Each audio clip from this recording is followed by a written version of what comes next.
going to show you how to turn on Autoprint. You want to go into your properties,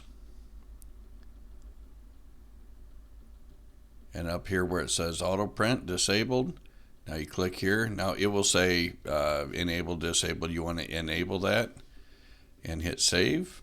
All right, now in order for it to start printing, if the print head is not printing right now, you may have to change your trigger edge from rising to falling or falling to rising.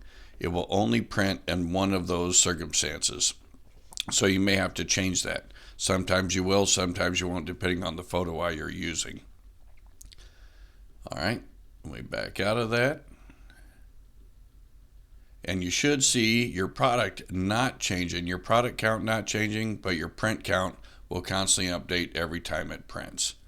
Now, if it's printing too often, maybe you're just doing this for testing and you want it spaced out, you don't want it constantly just streaming ink out of your print head, you can go into your print adjust, and now you're going to change your delay.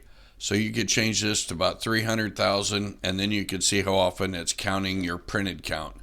It will change that number. So if you wanted to print once a second, once every 2 seconds, you'll just have to play with that and figure that out. And if you want to print slower or wider so you can do testing, you change your width and widen that open. All right, one other thing to make sure of, that you have your encoder set correctly.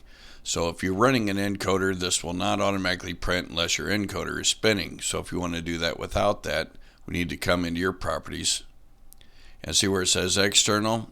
We click on this and there will be an option that says none. I don't have that here, but your machine will, and set it to none, and now it will start printing. If it's on external, it will only print if the encoder is spinning. Anything else, give us a call.